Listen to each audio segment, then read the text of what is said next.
Graça e paz, irmãos. Boa noite a todos que estão nos ouvindo. Mais uma vez nós estamos aqui com o propósito de meditarmos um pouquinho na Palavra de Deus. E para mim é um prazer, é uma oportunidade única que nós temos, né? Nós não sabemos quando vamos poder, até quando vamos poder compartilhar esta palavra. Mas ela nos faz fortalecidos, ela nos alegra, ela nos renova, ela nos exorta. A palavra de Deus ela tem vários sentidos, vários motivos, vários propósitos. E eu quero nesta noite convidar você a abrir comigo a palavra de Deus em Gênesis, capítulo 3. Nós estaremos lendo do versículo 1 ao 9. E o tema desta palavra eu já preguei ela uma vez na igreja, e o título é Confrontado pelas Perguntas de Deus. Gênesis, capítulo 3, versículo 1. Vamos ler? Diz assim: a cobra era um animal mais esperto que o Senhor Deus havia feito. Ela perguntou à mulher: é verdade que Deus mandou que vocês não comessem as frutas de nenhuma árvore do jardim? A mulher respondeu: podemos comer as frutas de qualquer árvore, menos a árvore que fica no meio do jardim. Deus nos disse que não devemos comer desta árvore, desta fruta, desta árvore, nem tocar nela. Se fizermos isso, morreremos. Mas a cobra afirmou: vocês não morrerão. Coisa nenhuma. Deus disse isso porque sabe que quando vocês comerem a fruta dessa árvore, os seus olhos se abrirão e vocês serão como Deus, conhecedor do bem e do mal. A mulher viu que a árvore era bonita e que as suas frutas eram boas de se comer. E ela pensou: como seria bom ter entendimento? Aí apanhou uma fruta e comeu e deu ao seu marido, e ele também comeu. Nesse momento, os olhos dos dois se abriram e eles perceberam que estavam nus. Então, costuraram umas folhas de figueira para usar como tangas. E naquele dia, quando soprava o vento suave da tarde, o homem e a sua mulher ouviram a voz do Senhor Deus que estava passeando pelo jardim, e então se esconderam dele, no meio das árvores. Mas o Senhor Deus chamou o homem e perguntou: onde é que você está? Vamos fazer uma oração. Senhor, nós te agradecemos por essa palavra, te louvamos pelo acesso a ela. Te louvamos, ó Deus amado, pelo entendimento, pelo Espírito Santo de Deus que nos dá discernimento. Pai, nós pedimos nesta noite que o Senhor possa estar trazendo à vida dos meus irmãos e à minha vida a compreensão desta palavra, o entendimento desta palavra de tal forma que ela vai trazer uma transformação. Senhor, que esta palavra venha cumprir o propósito para o qual ela foi designada. Em nome de Jesus nós oramos e te agradecemos. Amém. Queridos, esse texto é um texto que está em Gênesis, né, capítulo 3. Nós lemos do versículo 1 ao 9. E nós terminamos aqui com uma pergunta, né? Deus então tinha o hábito de se reunir, de se encontrar com este homem, com Adão e com Eva, na viração do dia, no finalzinho da tarde, comecinho da noite. E um determinado dia, Deus já tinha o hábito de se encontrar com eles, e Deus então chegou naquele lugar, e eles não estavam no lugar determinado, marcado, de costume que Deus tinha de encontrar então esse casal. E Deus então faz uma pergunta: onde você está? É interessante porque, na verdade, Deus ele sempre nos faz perguntas. E por que Deus nos faz perguntas? Porque Ele não sabe a resposta? Claro que não. Deus sabe de todas as coisas. Deus é conhecedor de todas as coisas. Mas Deus tem propósito em nos fazer perguntas. E essas perguntas são importantes não para Deus, mas muito mais importantes para nós.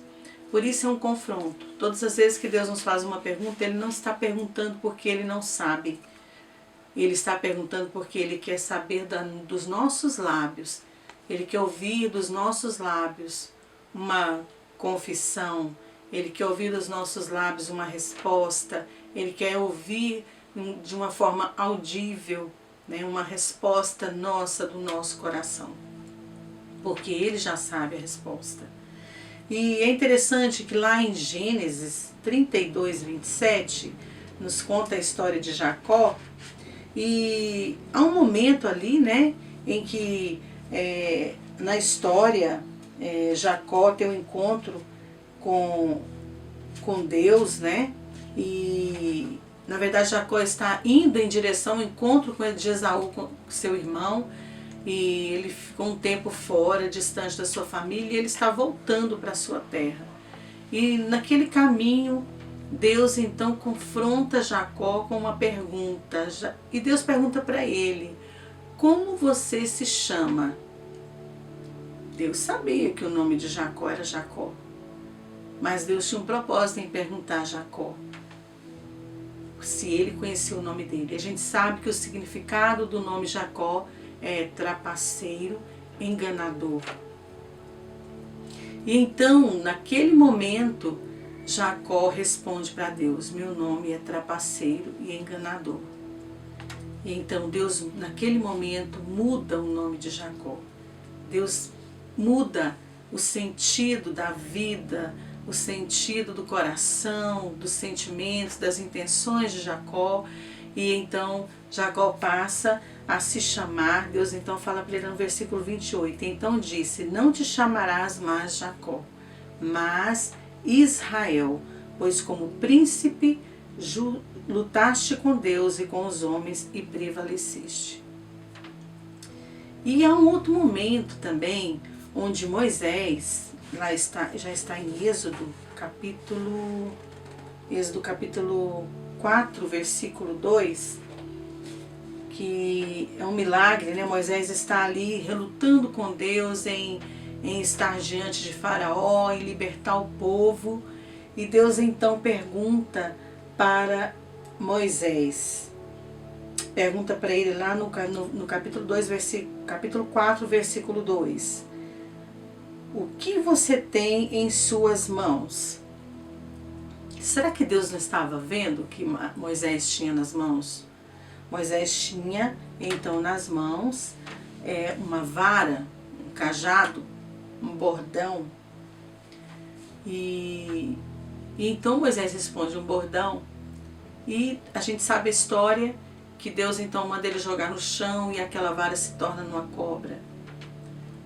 E há outros momentos também. Jonas, né? Jonas lá em Jonas capítulo 4, versículo 4, Jonas é enviado a pregar na cidade de Nínive, e ele reluta muito em pregar nessa cidade, ele desobedece a Deus, e ele fala para Deus que ele não ia pregar naquela cidade, né? Ele reluta em não estar ali, e ele fica revoltado porque Deus quer salvar aquele povo. E então lá em Jonas capítulo 4, versículo 4, Jonas então está ali com um sentimento, né? Com um sentimento muito irado, com muita raiva, com muita indisposição. E Deus pergunta para ele: fazes bem que assim te ires? Né? Ou seja, é razoável a tua ira? Deus sabia o porquê Jonas estava com raiva, porquê Jonas estava irado, porque ele não queria que aquele povo fosse salvo, ele não queria que os ninivitas recebessem a salvação daquela destruição toda. Ele queria que aquele povo fosse destruído, ele queria que a justiça própria dele, do homem, fosse ali aplicado, né? A justiça dele, de Jonas, daquele homem, fosse aplicado naquela cidade. Ele não queria que Deus os livrasse daquela condenação. E é interessante, irmãos, como Deus, Ele ama nos fazer perguntas. Deus tem prazer em nos perguntar. Ele não quer, na sua sabedoria, na sua soberania, tomar todas as decisões, mesmo que Ele não tenha que dar satisfação a ninguém. Ele não quer agir assim. Ele quer agir num relacionamento conosco. Na verdade, todas as vezes que Deus nos confronta com perguntas, nós temos que estar atentos no significado. O que Deus quer com aquela pergunta? A primeira pergunta que Deus fez então ao homem foi: onde estás? Deus tinha dado uma ordem ao homem para que ele não comesse do fruto de determinada árvore, da árvore do conhecimento do bem e do mal. Ele podia comer de todas as outras árvores, de todos os frutos de todas as outras árvores, mas daquela árvore do conhecimento do bem e do mal ele não podia comer. E a Bíblia diz que Deus ia ter com aquele homem todos os dias, na viração do dia, no finalzinho do dia, da tarde para a noite, né? E Deus então ia estar ali num relacionamento com este homem. Ele tinha uma comunhão com este homem. E a Bíblia diz que nessa viração do dia, houve um dia em que Deus foi ter com este homem, e este homem não estava naquele lugar determinado. Este homem tinha saído daquele lugar que Deus então tinha determinado que eles se encontrassem. E Deus faz uma pergunta: onde você está? E eles estavam escondidos entre as árvores, né, como diz a palavra. E é interessante que Deus perguntou, e ele então se aproxima de Deus e fala e responde: eu ouvi a tua voz, fiquei com medo, vi que eu estava nu e me escondi. Lá em Salmo 139, 2, diz que sabes quando me assento e quando me levanto. De longe penetras os meus pensamentos. Versículo 3, esquadrinhas o meu andar e o meu deitar e conhece todos os meus caminhos. Por que um Deus que sabe quando eu me assento, quando eu me levanto, quando eu ando, onde eu vou, né? Quando é que eu me deito, por onde eu vou caminhar? Por que um Deus que sabe tudo isso vai perguntar onde eu estou? E eu quero te fazer essa pergunta. Deus já perguntou onde você está? Você já se respondeu? Em que lugar você está?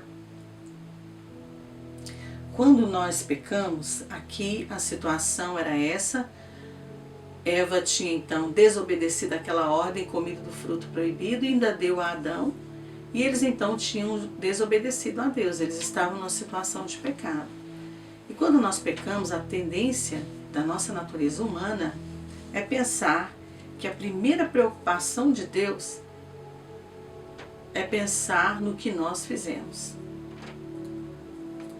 Você acha que a primeira preocupação de Deus é pensar no que você fez? No que você fez de errado? Por que você comeu aquele fruto? E pensar no que você fez de errado? Nós achamos que Deus se preocupa com isso. Nós pensamos que Deus está preocupado com o que nós fizemos. Por quê?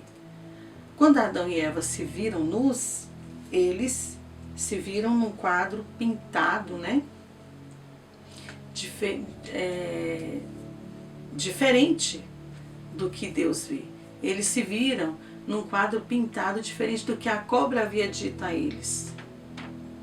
A cobra disse que nada ia acontecer com eles, que eles iam ser conhecedor do bem e do mal, como Deus, conhecedor de todas as coisas. E quando eles se viram, depois que comeram a fruta, eles então, o fruto proibido, eles se viram diferentes. Eles não conheciam nada. E eles olharam e se viram nus. E eles viram que a sua nudez espiritual e física estava agora bem claro diante deles. E eles tinham então agora vergonha, eles tinham agora medo, e eles tinham uma terrível solidão que se apossou deles, e seguiu um remorso, né, um sentimento de miséria tremendo, de separação tremenda de Deus. O que eles sentiram foi tudo ao contrário do que a serpente havia dito a eles. Porque eles tinham perdido o contato com Deus. E é assim que o homem, quando peca, se sente. Mas Deus, ele foi onde era de costume encontrar o homem no lugar de sempre, sabendo que ele não estava. Mesmo sabendo que o homem não estaria lá, Deus foi no lugar de costume e perguntou: onde estás? Porque a primeira preocupação de Deus não é o que você fez, mas onde você está. Porque Deus se preocupa mais com o relacionamento do que qualquer outra coisa. Por que Deus se preocupa tanto com os relacionamentos? Deus, Ele é um, né, em três: Deus Pai, Deus Filho e Deus Espírito Santo. Eles são tão unidos que são uma só pessoa. E quando eles formaram o homem, façamos o homem à imagem, a nossa imagem e semelhança, eles colocaram o homem nesse relacionamento e nessa comunhão. E depois que o homem come da árvore do conhecimento do bem e do mal, e Deus pergunta para ele onde ele está, esta é a pergunta que Deus sempre vai fazer ao homem. Ele sempre fez essa pergunta desde o começo de todas as coisas. Ele sempre vai estar fazendo essa pergunta ao homem que sair do lugar onde Deus o colocou. Saiba que Deus te colocou num lugar. Que lugar é esse? A presença dEle. Na presença de Deus. Deus te colocou no lugar da presença dEle. Este é o lugar que Deus criou você para estar. E onde está você agora em relação a esse Deus? É como se Deus estivesse perguntando para Adão: Adão, onde você está agora em relação a mim? Né? Você está afastado? Você está escondido? Você está desviado? Você está se aproximando de mim ou não? Por que você se afastou de mim? Só depois é que Deus faz esta pergunta: comeste da árvore que ordenei que não comesse? Deus não é um Deus que está preocupado com leis. Deus está preocupado com relacionamento. É claro que Ele está preocupado com o que você fez, mas não é a primeira preocupação dEle, porque Ele já tem a solução para o pecado. Ele já nos deu a solução para o pecado, que é Jesus Cristo nos substituindo, nos representando, né, sendo ali crucificado na cruz do Calvário por mim, por você, pelo meu e pelo seu pecado. Então não havia outro meio de Deus cuidar de Adão senão perguntar a ele. É interessante que os pais, né, nós pais, eu sou mãe, os pais em geral, nós abordamos os nossos filhos dessa maneira, né? Quando eles cometem alguma infração, quando eles fazem alguma coisa errada, mesmo que a gente sabe o que eles fizeram, né, a gente chega neles e pergunta: o que você fez? E a gente quer o quê? Que resposta a gente quer dos nossos filhos quando a gente pergunta: o que você fez? Você fez alguma coisa de errado? A gente quer o quê deles? Uma confissão. Fiz, eu quebrei o copo, eu estraguei aquela coisa, eu deixei cair. Então nós, como pais terrenos e humanos, nós queremos uma confissão. E as coisas na Bíblia não são escritas por acaso. Isso é muito importante para a nossa vida espiritual. Quando nós nos relacionamos com Deus, nós nos relacionamos com um Deus espiritual. E o nosso relacionamento, a nossa vida é espiritual. E quando você faz algo que não agrada a Deus, Deus não é um acusador. Deus não vem atrás de você para te acusar. Olha, eu vi que você fez aquilo e agora você vai ser castigado. Não. Deus vem atrás de um relacionamento, de uma comunhão espiritual com você novamente. O diabo, sim. O diabo vai falar no seu coração: nossa, você errou. Você errou, você está errado. Deus não quer mais saber de você. Deus não vai querer ter mais nenhum relacionamento com você. Ai de você, corre e se esconde de Deus. Mas se você pensar que a primeira preocupação de Deus é a posição que você se encontra em relação a Ele, tudo muda, né? Tudo vai mudar. Por que que vai mudar? Porque dentro de nós tem que haver esse sentimento e essa certeza de que Deus nos colocou num lugar e Ele espera que nós estejamos naquele lugar. Imagine você se Deus chegasse lá e Adão estivesse no mesmo lugar de sempre. Deus ia chegar nele com o mesmo sentimento de misericórdia. Só não ia ser preciso perguntar onde é que você está. Quem sabe Adão ia responder para ele: Senhor, eu estou no mesmo lugar. Eu errei, eu pequei, eu fiz tudo errado, mas eu estou aqui no mesmo lugar, esperando o seu perdão, esperando a sua misericórdia. Deus queria que Adão entendesse que o lugar onde ele estava era um lugar de comunhão com Deus, independente do que ele fez ou do que ele ia fazer, né? O diabo não. Todas as vezes que você cometeu uma falha, ele vai dizer para você que você está inadequado, que você não serve, que você agora está não está em comunhão, você está separado, você não pode ir à igreja domingo, você não pode tomar a ceia, você não pode ler a palavra, você não pode orar. É isso que o inimigo vai tentar dizer para você. Mas Deus está dizendo totalmente o contrário para você. Deus está dizendo que você deve sim buscar Ele. Deus está dizendo que você deve sim procurar Ele, orar, ler a palavra, confessar. Porque o que mais importa para Deus é que você não seja removido do lugar da presença dEle. E você só vai sair desse lugar se você quiser. Se você tomar a decisão de sair. Porque Deus sempre estará naquele lugar te esperando. Porque se você não sair da comunhão, vai haver cura. Se você não sair da comunhão, vai haver restauração. Se você não sair da comunhão, há solução, há possibilidade de mudança.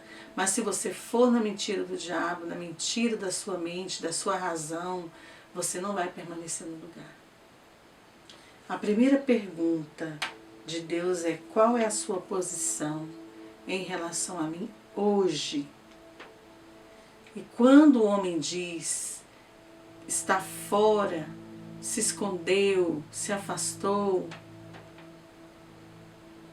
então Deus vem com a segunda pergunta. Porque para Deus o mais importante é onde estamos.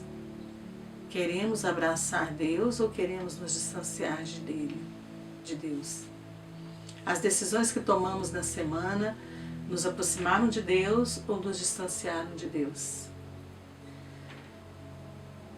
Não tem nada a ver com espaço de tempo, né? Não estou, o que eu fiz essa semana me aproximou 2 metros de Deus, me afastou 2 metros de Deus. Não tem nada a ver, mas a questão é aquilo que tem feito, tem me aproximado de Deus ou tem me afastado dele. Se está te afastando, nem precisa chamar de pecado, tem que mudar.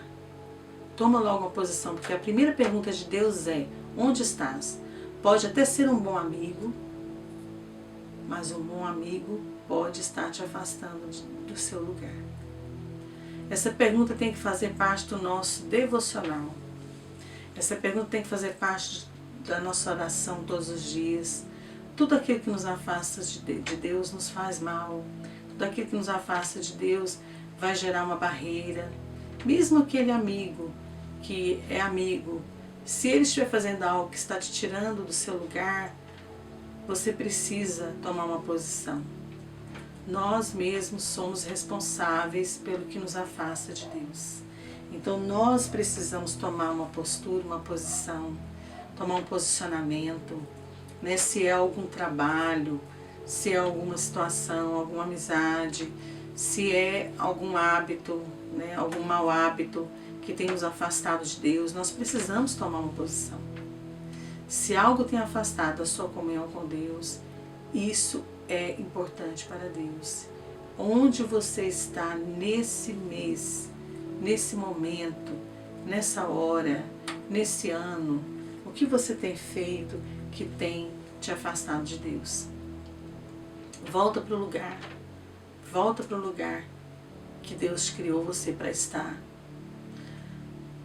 eu quero te desafiar, né, nesta noite a orar comigo. Há uma outra situação em que a gente vê que Deus perguntou a Caim, né? Deus colocou Caim e Abel ali num lugar de comunhão com ele. Quando Adão e Eva saíram da presença de Deus, foram tirados daquele jardim, porque eles erraram, eles ali continuaram a sua vida, constituíram família, tiveram 2 filhos, que foi Caim e Abel, e a gente sabe da história deles também. E a gente lê lá na Bíblia, está em Gênesis capítulo 4, que aconteceu que no fim de uns tempos trouxe Caim do fruto, né, da terra, uma oferta ao Senhor, e Abel, por sua vez, trouxe das primícias do seu rebanho e da gordura deste. Agradou-se o Senhor da sua oferta, da oferta de Abel, ao passo que de Caim, de sua oferta, Deus não se agradou. Então, disse o Senhor: por que andas irado e por que descaiu o teu semblante? Deus fez uma pergunta para Caim. Se procederes bem, não é certo que serás aceito? Se todavia procederes mal, eis que o pecado já à porta. O seu desejo será contra ti, mas a ti cumpre dominá-lo. Queridos, cabe a mim e a você dominar o nosso desejo, o desejo que nos faz cair, o desejo que faz o pecado estar à porta. Cabe a mim e você dominar essa situação, dominar esse impulso. Né? Deus sabia que Caim tinha matado Abel. Deus sabia onde estava Abel. Mas o que acontece é que o homem precisa confessar, o homem precisa dizer. Eu e você precisamos verbalizar isso para Deus. Então não adianta eu simplesmente me afastar de Deus. Eu estou fazendo 2 coisas ruins. Eu não estou confessando e estou me afastando. Mas se eu permaneço no lugar e confesso a cura, a libertação, a milagre de Deus, a transformação, a perdão, né? Porque o homem é responsável por ele mesmo, pela posição dele. E nós precisamos nos responsabilizar por isso. O que Deus tinha que fazer para nos aproximar dele, para gerar esse relacionamento, Deus já fez. Agora cabe a mim e a você dominar o nosso impulso, a nossa natureza pecaminosa e nos voltarmos para Deus. Porque Deus é um Deus bondoso, misericordioso, amoroso, perdoador, e Ele quer que nós estejamos no lugar que Ele determinou para que eu e você estivéssemos. Um lugar de bênção, um lugar de cura, um lugar de milagres, um lugar de transformação. E Ele quer que eu e você sejamos pessoas que demonstrem às outras pessoas essa comunhão, demonstrem às outras pessoas esse amor, demonstrem às outras pessoas essa salvação. Amar a Deus acima de todas as coisas é o primeiro mandamento. E o segundo, não menor do que esse, é amar o seu próximo. Quando nós estamos amando a nós mesmos, nós vamos amar o nosso próximo. E se nós estamos amando o próximo como a nós mesmos, nós estamos cumprindo o mandamento de Deus. Eu amo o próximo, não errando, não sendo pedra de tropeço, não sendo impedimento para ele, mas sendo uma ponte, sendo um meio de salvação para ele se achegar até Deus. Então, muitas vezes, o mal que nós estamos fazendo a nós mesmos não está afetando somente a nós, mas está afetando os outros. Nós estamos num tempo de pandemia, num tempo de reclusão, num tempo de estarmos mais dentro de casa e um tempo de darmos mais testemunho. Porque dentro de casa todos nós nos conhecemos uns aos outros. E dentro de casa nós precisamos policiar os nossos impulsos. Não é porque nós estamos dentro de casa que os que estão conosco nos conhecem que nós temos que revelar a nossa natureza ruim e o que é de bom e o que é de ruim. Não, nós temos que revelar a nossa natureza boa, a natureza de Deus, que Deus colocou em nós quando nós aceitamos a Jesus, mas temos que também dominar a nossa natureza ruim. Ela tem que ficar debaixo dos nossos pés, ela tem que ser dominada, seja a ira, seja a raiva. Nós temos que então colocar em prática o domínio próprio, o amor ao próximo. Nós temos que colocar em prática o fruto do Espírito, que está lá em Gálatas capítulo 5. Amém, queridos? Eu queria orar com você. E antes de orar, eu quero te perguntar: em que lugar você está? Onde você está? Onde você se encontra? Há 2 lugares na Bíblia que é muito interessante nós meditarmos sobre ele. Havia um lugar que Deus não concordou que o homem estivesse, que foi, o primeiro lugar foi a Torre de Babel, e onde ali eles estavam construindo aquela torre num egocentrismo, né, para um propósito egocêntrico deles. Eles queriam alcançar os céus, mas no mau sentido, né? O ego, a vontade própria, a justiça própria, algo do homem, inerente do homem. E Deus então vem e traz uma confusão naquele lugar, e aquele espírito de confusão de línguas, então frustrou aqueles planos. Deus não queria, Deus não estava naquele projeto daqueles homens. Eles estavam confiados na força deles, na vontade deles, no conhecimento deles. E Deus estava fora daqueles planos. Deus então vem e causa aquela confusão para que aquele projeto não se estabeleça. Mas há um outro lugar, um projeto muito bonito, um projeto tremendo, que realmente nasceu no coração de Deus, que é um lugar, o cenáculo, construído ali sobre a unidade no Pentecostes. Deus então estava no centro daquele projeto. Eles estavam todos reunidos em um só lugar, e ali havia comunhão, ali havia uma só língua, havia uma língua comum entre eles, né? Que era a vontade boa, perfeita e agradável de Deus. E eu quero te convidar nesta noite a orar e a chamar a existência esse lugar único que tem que estar na nossa casa, esse Deus único, maravilhoso, que tem que estar presente na nossa casa, que é Deus. Amém? Senhor, nós oramos nesse momento e pedimos, ó Pai, que o Senhor venha, ó Deus, agora visitar cada lar, cada casa, cada pessoa, que o Senhor venha se encontrar com esta família, que o Senhor venha se encontrar com essas pessoas, que o Senhor venha se relacionar com esse indivíduo, que o Senhor venha, ó Deus amado, se encontrar com eles, e o encontro do Senhor com todos nós, na nossa casa, no nosso trabalho, no nosso quarto, venha trazer transformação, venha trazer mudança, venha trazer cura, venha trazer libertação, que o Senhor venha trazer o seu perdão sobre esta casa, o conserto sobre esta casa, que o Senhor venha trazer a unidade sobre esta casa.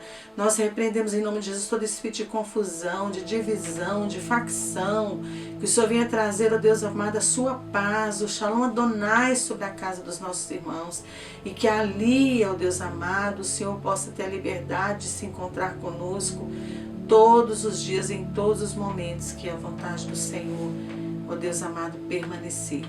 Pai, em nome de Jesus, nós oramos e pedimos a bênção do Senhor sobre a casa de cada um, sobre o lar, sobre os nossos lares nesse tempo, e que o Senhor venha, ó Deus amado, manifestar a Tua glória, manifestar as Tuas perguntas, e que nós possamos reconhecer quem somos e o lugar que nós temos que estar, e que sabendo que nós temos um Deus justo, um Deus amoroso, um Deus misericordioso, um Deus perdoador.